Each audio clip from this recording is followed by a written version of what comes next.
በስመ አብ ወወልድ ወመንፈስ ቅዱስ አሃዱ አምላክ አሜን።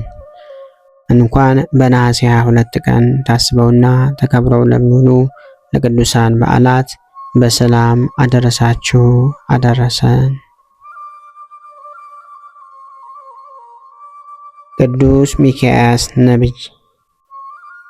ነቢይ ማለት በቁሙ ኃላፊያትን ወይም አልፎ የተሰወረው ምስጢር መጻያትን ገና ለወደፊት የሚሆነውን የሚያውቅ ሰው ማለት ነው። ሀብተ ትንቢት የእግዚአብሔር የባህሪ ገንዘቡ ሲሆን እርሱ ለወደደው ደግሞ በጸጋ ይሰጠዋል። እነዚህም ከጌታ ሀብተ ትንቢት የተሰጣቸው አባቶችና እናቶች ቅዱሳን ነቢያት በመባል ይታወቃሉ። ዘመነ ነቢያት ተብሎ የሚታወቀው ብሉይ ኪዳን ቢሆንም እስከ ምጽአት ድረስ ጸጋውን እግዚአብሔር ለፈቀደላቸው አይነሳቸውም። በሐዋርያት መካከልም ቅዱስ አጋቦስን የመሰሉ ነቢያት ነበሩ። በሐዋርያት ሥራ ምዕራፍ 11 ከቁጥር 27 ቅዱሳን ነቢያት ከእግዚአብሔር እየተላኩ ሰውን ከፈጣሪ እንዲታረቅ ይመክራሉ፣ ይገስጻሉ።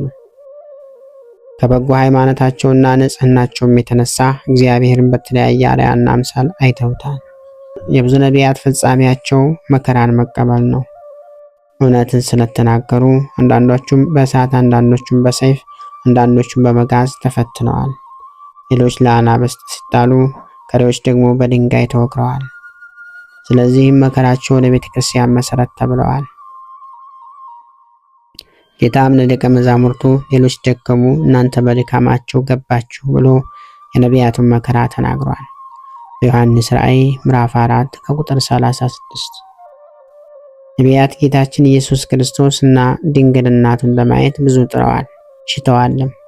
ብዙ ነቢያትና ጻድቃን እናንተ የምታዩትን ሊያዩ ሹ እንዳለ ጌታ በወንጌል በማቴዎስ ወንጌል በምዕራፍ 13 ከቁጥር 16፣ አንደኛ ጴጥሮስ ምዕራፍ 1 ከቁጥር 10።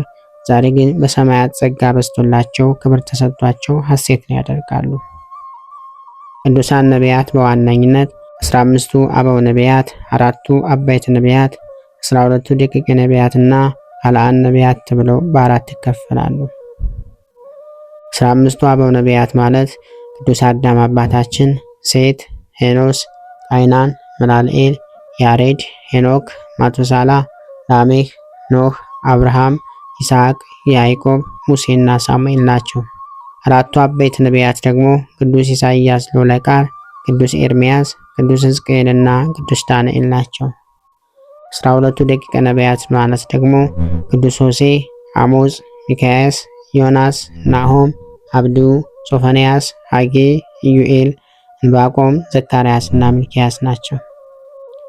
ኃልአን ነቢያት ማለት ደግሞ እነ ኢያሱ፣ ሶምሶን፣ ይፍታሒ፣ ጌዴዎን፣ ዳዊት፣ ሶሎሞን፣ ኤልያስና ኤልሳ ሌሎቹም ናቸው። ነቢያት በከተማም ይከፈላሉ። የይሁዳ ወይም የኢየሩሳሌም፣ የሰማርያ ወይም የእስራኤል እና የባቢሎን ወይም በምርኮ ጊዜ ተብለው ይጠራሉ። በዘመን አከፋፈልም ደግሞ ከአዳም እስከ ዮሴፍ የዘመነ አበው ነቢያት፣ ከሊቀ ነቢያት ሙሴ እስከ ነቢዩ ሳሙኤል የዘመነ መሳፍንት ነቢያት፣ ከዳዊት እስከ ዘሩባቤል ያሉት የዘመነ ነገሥት ነቢያት፣ ከዘሩባቤል ዕረፍት እስከ መጥምቁ ዮሐንስ ያሉት ደግሞ የዘመነ ካህናት ነቢያት ይባላሉ። ስለ ቅዱሳን ነቢያት በጥቂቱ ይህንን ካል ወደ ዕለቱ በዓል እንመለስ። ቅዱስ ሚክያስ ቁጥሩ ከ12ቱ ደቂቀ ነቢያት ሲሆን ዘመነ ትንቢቱም ቅድመ ክርስቶስ ልደት በ800 ዓመተ ዓለም አካባቢ ነው። ደቂቀ ነቢያት ማለት በጥረው የነቢያት ልጆች ማለት ነው። አንድም የጻፋቸው ትንቢቶች ሲበዙ 14 ምዕራፍ ሲያንስ አንድ ምዕራፍ ያላቸው ናቸውና ደቂቅ እንላቸዋለን። ሚክያስ አባቱ ሞራት ወይም ሞሬት ይባላል። ሚክያስ ማለት መኑ ከመ አምላክ እንደ እግዚአብሔር ያለ ማን ነው ማለት ነው። አንድም መልአከ እግዚአብሔር ማለት ነው። አባቶቻችን ሁሉ ስማቸው እግዚአብሔርን የሚሰብክ ነው። ቅዱሱ ነቢይ ገና ልጅ እያለ መላእክት ያነጋገሩት ነበር። በዚህ ምክንያት ከሰው አይቀርብም፣ ትክ ብለው ሲያዩትም በፊቱ ላይ ብርሃን ቦቅ ቦቅ እያለ ይታይ ነበር። በወጣትነት ዘመኑም እግዚአብሔር ለትንቢት ሲጠራው በእሽታ ታዘዘ። በሦስቱም ነገሥታት በዮአታም፣ አካዝና ሕዝቅያስ ዘመንም ትንቢቶችን ተናግሯል። ሕዝቡን፣ መሳፍንቱን፣ ነገሥታቱን አስተምሮ ገስጿል። አንድ ቀን በቤተልሔም ሲያልፍ የዳዊት ከተማ ፈት ሆና ዳዋ በቅሎባት ቢመለከታት አዘነ። ወዲያውም ትንቢት ተናገረላት። አንቺ የኤፍራታ ምድር ቤተልሔም ሆይ የይሁዳ ነገሥታት ከነገሱባት ከተሞች ከቶ አታንሽም። ወገኖችን እስራኤልን የሚጠብቃቸውን ንጉሥ መስፍን ከአንቺ ዘንድ ይወጣልና አላት። ይኸውም አልቀረ ከጊዜ በኋላ ደጉ ዘሩባቤል ነግሶባታል። በፍጻሜው ግን የባህሪ ንጉሥ ንግሥተ ኢየሱስ ክርስቶስ ከንጽሕት ድንግል ማርያም ተወልዶባታል። ቅዱስ ሚክያስ ወገኖቹን ሲያስተምርና ሲመራ ኑሮ 7 ምዕራፎች ያሉት ሐረገ ትንቢት ተናግሮ በመልካም ሽምግልና በንጉሥ ሕዝቅያስ ዘመን አርፏል። ወገኖቹ ቀብረውታል። ጌታም በክብረ ነቢያት ከልሎታል። ቸር አምላክ ነቢያት የነቢያቱን መከራ አስቦ ከመከራ በእንባቸው ከእንባ ይሰውረን፣ ከተረፈ በረከታቸው አያጉደልብን። በነሐሴ 22 ቀን ታስበውና ተከብረው የሚውሉ የቅዱሳን በዓላት፦ ቅዱስ ሚክያስ ነቢይ። ወርኃዊ በዓላት ደግሞ ቅዱስ ዑራኤል ሊቀ መላእክት፣ ቅዱስ ሉቃስ ወንጌላዊ፣ ቅዱስ ደክስዮስ የእመቤታችን ወዳጅ፣ አባ እንጦንስ አበ መነኮሳት፣ አባ ጳውሊ የዋህ ናቸው።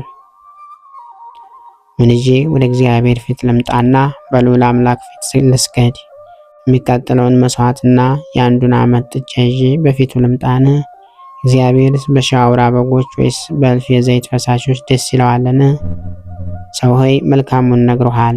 እግዚአብሔርም ካንተ ዘንድ የሚሻው ምድርን ነው። ፍርድን ታደርግ ዘንድ ምሕረትን ትወድ ዘንድ ከአምላክ ጋር በትሕትና ትሄድ ዘንድ አይደለምን? ትንቢተ ሚክያስ ምዕራፍ 6 ከቁጥር 6። ክብር ምስጋና ይሁን አንድ አምላክ ለሚሆን ለአብ ለወልድ ለመንፈስ ቅዱስ ስም እስከ ዘላለሙ አሜን። ጌታ ሆይ ከብልጽግናቸው ብዛት የተነሳ ብዙ መባን ካገቡት ይልቅ የድሃይቱን አነስተኛ መባ እንደተቀበልክ ለሁል ጊዜ የሚያገለግልህን አላፍ መላእክት እያሳሰብኩ በችግሬ ጊዜ የማቀርብልህን ምስጋና ተቀበል። እናንተም ቅዱሳን ነቢያት፣ የወንጌል ሰባኪያን ሐዋርያት፣ ሰማዕታትና ጻድቃን፣ ትጉሃን መላእክት፣ ፍጹማን ደናግል እንዲሁም ደጋጎች መነኩሳት ወይ ልጅ አዋቂ ሳይለይ የምንሰበሰብበትን የጉባኤ ቦታ ባርኮ ይህንን መጽሐፍት አዘጋጅቶ ብራና ዳምጦ የጻፈውና ያጻፈውን ከግዕዝ ወደ አማርኛ የተረጎመውን ቃለ ንባቡን በእርጋታ መንፈስና በተመስጦ ሕሊና ያዳመጠ በደለኛን ሁሉ የምታስምር የጌታ እናቱ በማርያም ጸሎት ኢየሱስ ክርስቶስ ሆይ በአንድነት ይማረን። ኢየሱስ ክርስቶስ ሆይ በአንድነት ይማረን። ኢየሱስ ክርስቶስ ሆይ በአንድነት ይማረን።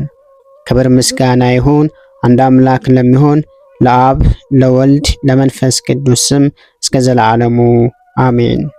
ወስብሐት ለእግዚአብሔር ወለወላዲቱ ድንግል ወለመስቀሉ ክቡር። ይቆየን።